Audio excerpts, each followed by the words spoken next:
उत्तरकाशी में सुरंग से वापसी के बाद पीएम ने की श्रमिकों से बात। मोदी ने की कर्मचारियों से मन की बात। कहा संकल्प शक्ति और सहायता से मिला नया जीवन। रेट माइनस को धामी सरकार करेगी सम्मानित। हर रेट माइनस को दिए जाएंगे 50-50 हजार रुपए। सीएम धामी ने किया ऐलान। उत्तरकाशी टनल से निकाले गए सभी 41 मजदूर। सीएम धामी ने मजदूरों से की बात। राज्य सरकार मजदूरों को देगी 1-1 लाख रुपए। 8 दिसंबर को उत्तराखंड आ सकते हैं प्रधानमंत्री। ग्लोबल इन्वेस्टर समिट का करेंगे शुभारंभ। पीएम के दौरे को लेकर तैयारियां तेज।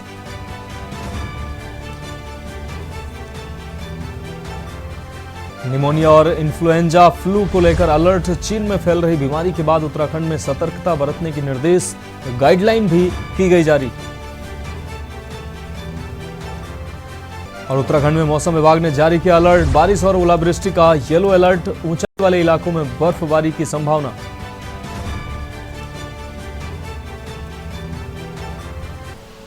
आप देख रहे हैं के न्यूज, खबरों का सारथी। और उत्तराखंड की खबरों के साथ मैं हूं मनोज मानस।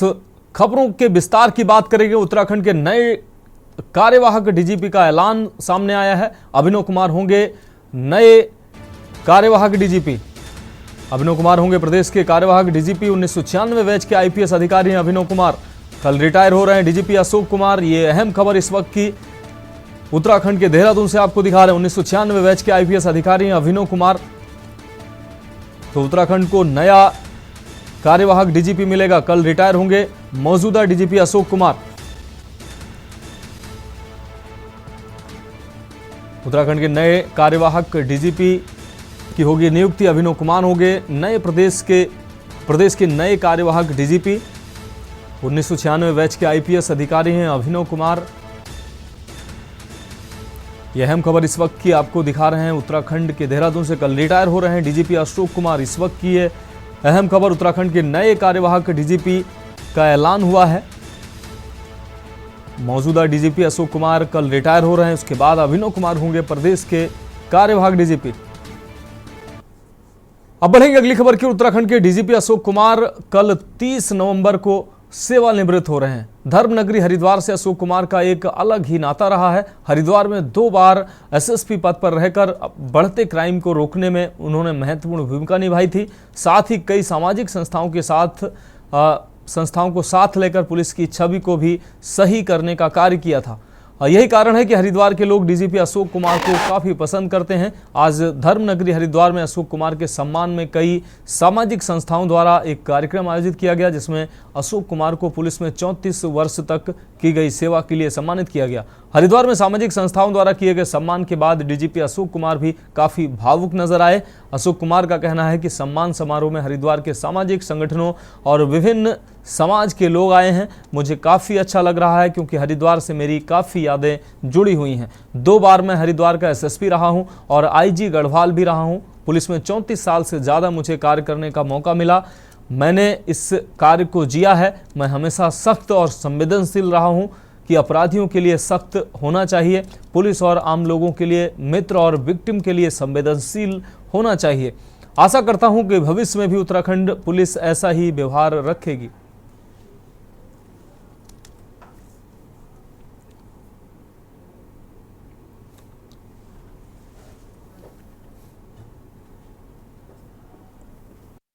विभिन्न वर्गों के लोग आए हैं और बहुत ही अच्छा लगा क्योंकि हरिद्वार से मेरी बहुत यादें जुड़ी हैं। 2 बार मैं एसएसपी हरिद्वार रहा हूँ, आईजी गढ़वाल भी रहा हूँ। तो जैसे एक हमारे सर्विस के 34.5 साल के बाद कल मेरा आखिरी दिन है, तो लोगों के हरिद्वार के लोगों के बीच आकर के अच्छा लगा। लोगों ने सम्मान दिया और जैसा मैंने कहा कि हमेशा मैं सख्त और संवेदनशील पुलिस को जिया हूँ कि अपराधियों के प्रति सख्त होनी चाहिए पुलिस, आम आदमी के प्रति मित्रवत होनी चाहिए और विक्टिम के प्रति संवेदनशील होनी चाहिए। वो उसी भावना से मैं उम्मीद करता हूं कि आगे भी पुलिसकर्मी व्यवहार करें। तो मौजूदा डीजीपी अशोक कुमार कल रिटायर हो रहे हैं। 30 नवंबर कल उनका आखिरी दिन है। कल वो रिटायर हो रहे हैं। इसको लेकर आज कई सामाजिक संस्थाओं के द्वारा उनको सम्मान दिया गया। अभिनव कुमार कल से उत्तराखंड के नए कार्यवाहक डीजीपी होंगे। और इसी खबर पर ज्यादा जानकारी के लिए हमारे ब्यूरो चीफ राजेश वर्मा हमारे साथ जुड़ गए हैं। राजेश जी, उत्तराखंड को कल से नया कार्यवाहक डीजीपी मिलेगा। अशोक कुमार का कार्यकाल कल खत्म हो रहा है। सवाल यह है कि कार्यवाहक डीजीपी मिल रहा है उत्तराखंड को। बिल्कुल मनोज जी, जिस तरीके से देखा जा रहा था कि लगातार जो क्राइम ग्राफ से लेकर तमाम ऐसी चीजें हैं जिनको लेकर के एक प्रोफाइल के आधार पर जो है अभिनव कुमार जो IPS 1996 के बैच के रहे हैं, उनको जो है एक कार्यवाहक के तौर पे जो है बड़ी जिम्मेदारी जो है उत्तराखंड पुलिस जो है वो मिलने जा रही है। तो ये एक बड़ी उपलब्धि है उनके लिए भी। और आगे जो है कल वो जो है देर शाम जो है वो जो सूचना आ रही है कि वो अपना पद जो है वो ग्रहण करेंगे। तो कहीं ना कहीं और वही उसके साथ साथ दूसरे लंबे समय से जो DGP रहे अशोक कुमार, उनका कल समय जो है वो पूर्ण हो जाएगा, वो रिटायरमेंट उनका पूरा हो जाएगा। तो कार्यकाल पूरा होने के बाद फिर जो है अभिनव कुमार जो है अब उत्तराखंड पुलिस कमान जो है वो संभालेंगे। तो मनोज, ये बहुत बड़ी खबर है उत्तराखंड के लिए कि अभी तक की प्रोफाइल देखी जाए अभिनव कुमार की, तो अभिनव कुमार जो है मुख्यमंत्री के पास भी अटैच रहे हैं, उसके साथ साथ देहरादून SSP हो रहे हैं, इसके साथ साथ कई जिलों के SSP की जिम्मेदारी जो है उसको मिली है। तो वही कहा जा सकता है कि अब जो है उनको पुलिस महानिदेशक के तौर पे जो है उत्तराखंड उनकी गिनती होगी और उनका जो नाम है वो फाइनल हो चुका है, आदेश जारी हो चुके हैं। कल शाम जैसे मैंने आपको बताया मनोज की नए DGP जो उत्तराखंड के हैं अभिनव कुमार, उनको जो है कार्यवाहक के तौर पे जो है तनाव वो कल ज्वाइन करेंगे। और उसके बाद यानी कि फिलहाल जो है अशोक कुमार जो है वो कल उनका कार्यकाल हो जाएगा। निश्चित रूप से उत्तराखंड को कल कार्यवाहक डीजीपी मिलने जा रहा है। राजेश वर्मा जी, आपका बहुत शुक्रिया इस अहम अपडेट के लिए। तो आपको बता दें, अशोक कुमार का कल आखिरी दिन है, कल वो रिटायर हो रहे हैं और मौजूदा डीजीपी हैं वो। और कल से उत्तराखंड को नया कार्यवाहक डीजीपी अभिनव कुमार के तौर पर मिलेगा। तो निश्चित रूप से अभिनव कुमार के सामने तमाम चुनौतियां होंगी। और मौजूदा डीजीपी अशोक कुमार ने कहा भी कि उत्तराखंड संवेदनशील राज्य और इसको उम्मीद करते हैं कि आने वाले लोग भी इसको बेहतर ढंग से संभालेंगे और समझेंगे। अब बढ़ेंगे अगली खबर की। उत्तराखंड की स्पेशल टास्क फोर्स समाज में होते अपराधों पर लगातार अपराधियों को सलाखों के पीछे पहुंचा रही है।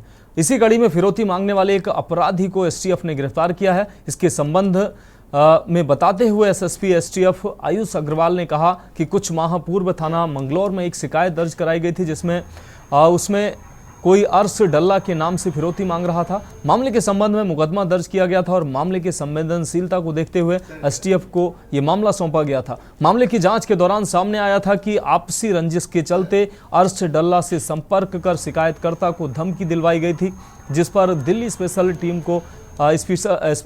टीम की सेल के साथ STF ने काम करते हुए उसको गिरफ्तार किया है।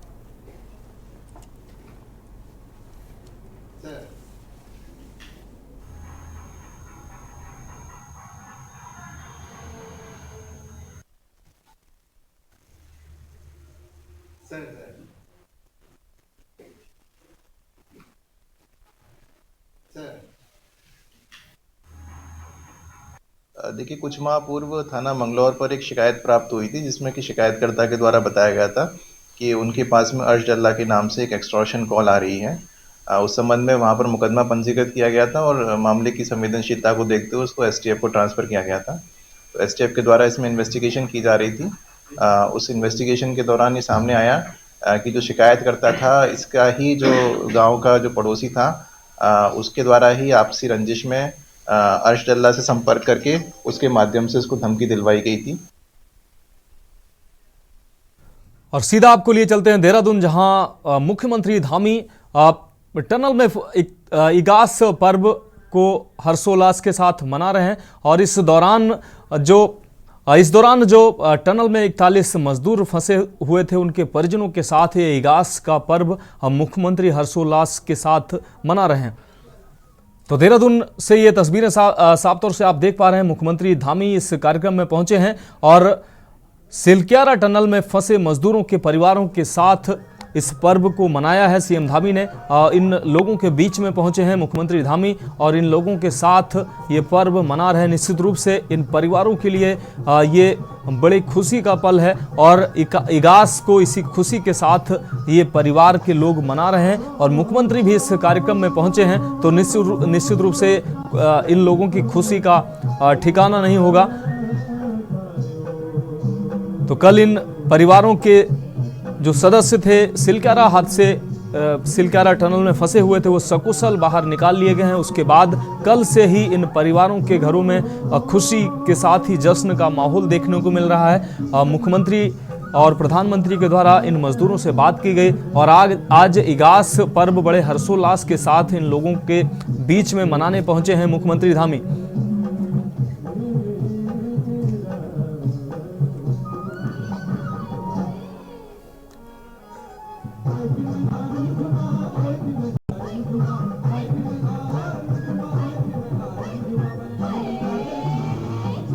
तो उत्तराखंड में जिस तरीके से इगास पर्व की धूम देखने को मिलती है, ऐसे में उत्तराखंड में सिलक्यारा हादसे की वजह से इगास पर्व में वो रौनक नहीं देखने को मिली थी, जिसके बाद अब इन 41 लोगों के रेस्क्यू के बाद इनके साथ इगास का पर्व बड़े हर्षोल्लास के साथ मनाया जा रहा है। मुख्यमंत्री धामी भी इस कार्यक्रम में पहुंचे हैं और इन जो 41 मजदूर थे इनके परिवारीजनों के साथ और इन लोगों के साथ इगास का पर्व बड़े हर्षोल्लास के साथ मनाया जा रहा है और मुख्यमंत्री भी इस कार्यक्रम में पहुंचे हैं।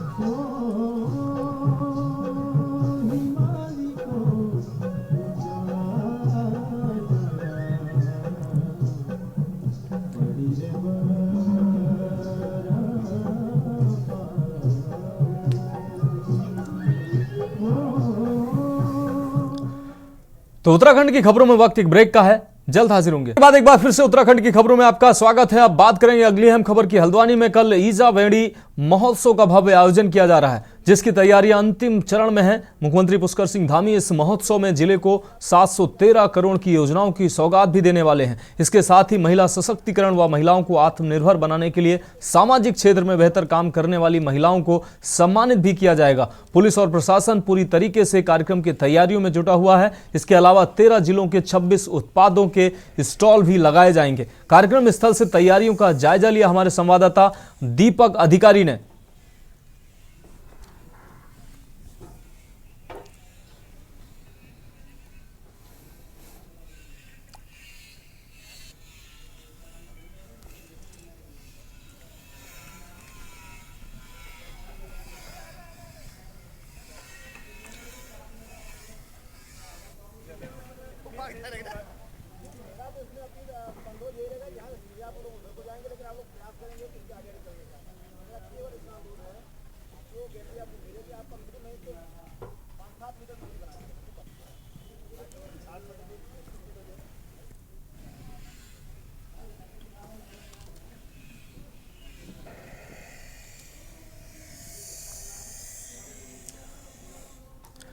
अब बढ़ेंगे अगली खबर की ओर। कैबिनेट मंत्री डॉक्टर प्रेमचंद अग्रवाल ने उत्तरकाशी के चिलसियाली सोड़ में सामुदायिक स्वास्थ्य केंद्र के विशेष वार्ड में भर्ती किए गए श्रमिकों से मुलाकात की। इस दौरान श्रमिकों के 17 दिन तक धैर्य रखने पर बधाई दी, जिस पर श्रमिकों ने केंद्र व उत्तराखंड सरकार का आभार जताया। इस मौके पर बिहार व पश्चिम बंगाल निवासी श्रमिकों ने प्रभारी मंत्री को बताया कि संकट में उनके राज्य कि बिहार व पश्चिम बंगाल की सरकार ने सुध नहीं ली, जिस पर श्रमिकों ने नाराजगी भी जताई है। चीन में पिछले कुछ दिनों में देखा गया है कि निमोनिया के केसेस काफी बढ़े हैं, जिसका जो हमारे एक्सपर्ट है, नेशनल एक्सपर्ट है, कल मैं टीवी देख रहा था।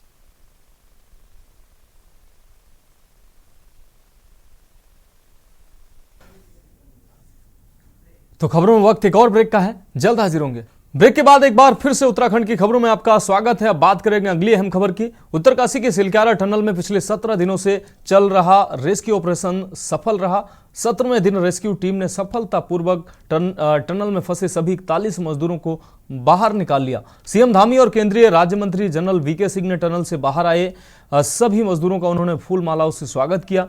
सत्ता पक्ष की ओर से केंद्र और राज्य राज्य इसे बड़ी उपलब्धि मान रहा है, उनकी तरफ से बड़ी उपलब्धि बताया गया। वहीं सरकार ने सभी मजदूरों को बेहतर इलाज के लिए ऋषिकेश एम्स में भर्ती कराया है, जहां सभी मजदूरों का अच्छा और बेहतर इलाज चल रहा है। इसके साथ ही राज्य सरकार ने टनल में फंसे सभी मजदूरों को 1-1 लाख रुपए की आर्थिक मदद देने की घोषणा भी की है। वहीं इस सफल ऑपरेशन से पूरे देश ने राहत की सांस ली है। हालांकि इस सफल ऑपरेशन ने अपने पीछे कई सवाल भी छोड़े हैं। सवाल यह है कि आखिर इस टनल हादसे से हमने सीखा क्या है। वहीं कांग्रेस ने राज्य सरकार के सामने कई मांगे रखी हैं, जिसके तहत कांग्रेस ने सरकार से बेहतर, आपको बता दें, सबसे पहले टनल में फंसे मजदूरों को 10-10 लाख रुपए मुआवजे दिए जाने की संबंधित मांग रखी है। संबंधित कंपनी के खिलाफ कार्रवाई किए जाने की बात कही है। ऐसी तमाम मांगे विपक्ष और कांग्रेस की तरफ से रखी गई हैं। देखिए रिपोर्ट।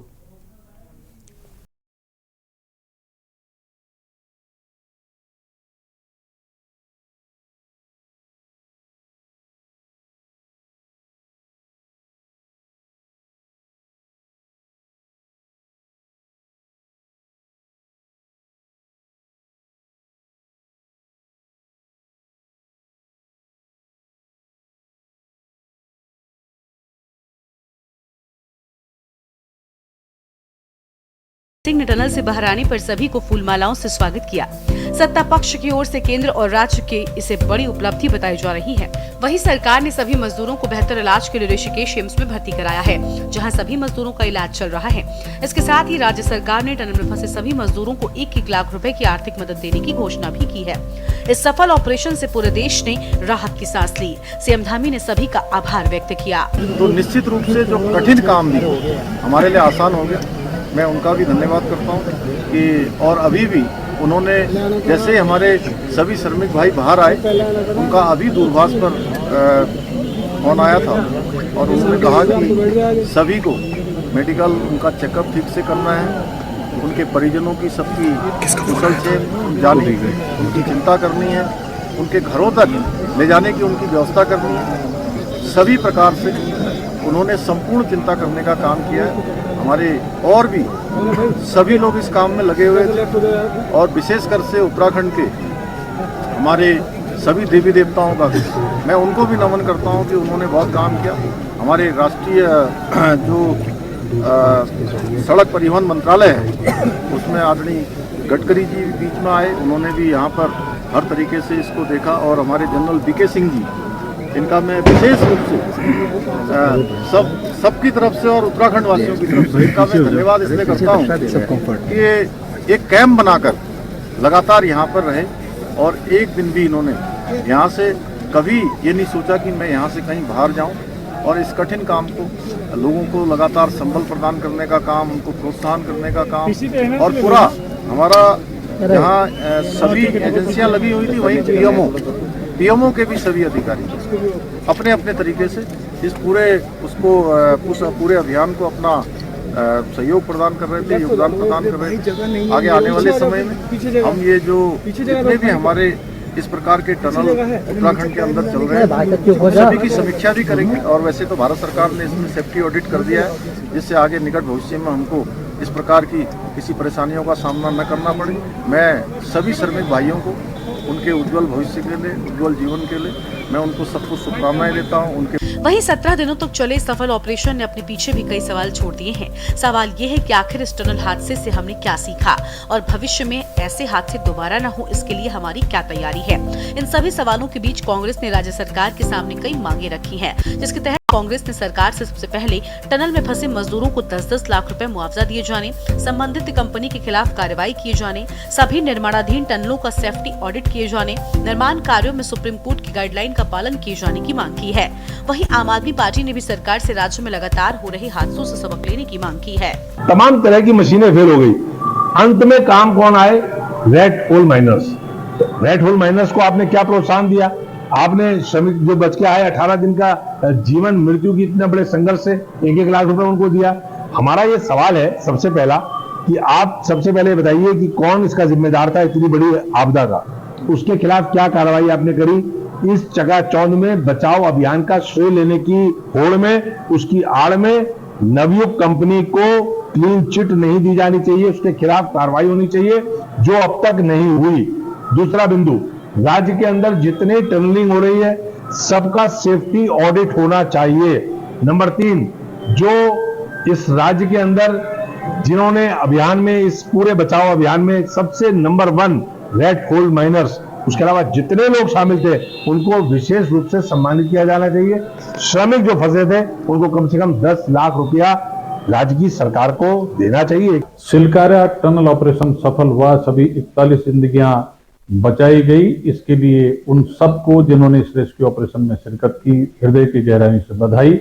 लेकिन इसके साथ एक बड़ा सवाल आज भी खड़ा है कि न रैणी की आपदा से सबक लिया गया, न जोशीमठ की आपदा से सबक लिया गया, और न ही सिलकारा टनल हादसे के लिए जो दोषी हैं उनके खिलाफ कोई कार्रवाई की गई।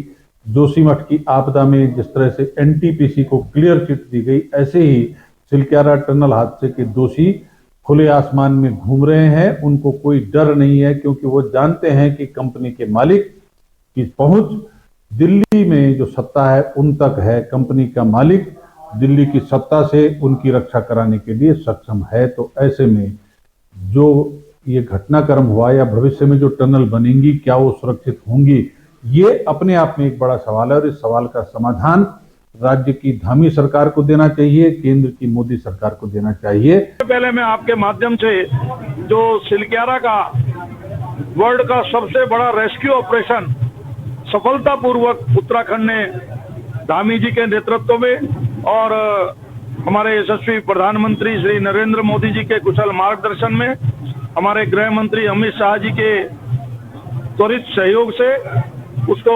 सफलतापूर्वक पूरा किया है और 41 जान बचाने में हम सब सफल हुए हैं। उसके लिए प्रदेश की जनता को भी बहुत बहुत बधाई, और हमारी ओर से जो मजदूर फंसे थे 41 वो कुशल बाहर आए हैं, उनके भी परिवारों को बहुत बहुत बधाई।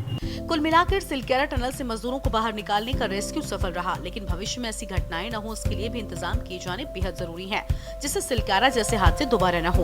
प्रदेश में अगले 10 सालों में करीब 66 टनल प्रस्तावित। पर्वतीय राज्य उत्तराखंड में बुनियादी ढांचे के विकास को लेकर तेजी से काम हो रहे हैं, जिसमें मुख्य रूप से रेल परियोजना, सड़क प्रोजेक्ट और पावर प्रोजेक्ट शामिल है, जिसके तहत पर्वतीय क्षेत्रों में अधिकतर जगहों पर टनल का निर्माण कार्य किया जाना है। ऐसे में देखना होगा क्या समय रहते सरकार सिलकारा हादसे से कुछ सबक लेगी या नहीं। Uttarakhand desk report. तो उत्तराखंड की खबरों में अभी के लिए मेरे साथ इतना ही। मुझे दीजिए इजाजत और आगे आप देखिए के न्यूज इंडिया का विशेष कार्यक्रम मंथन हमारे प्रधान संपादक दुर्गेन चौहान जी के साथ।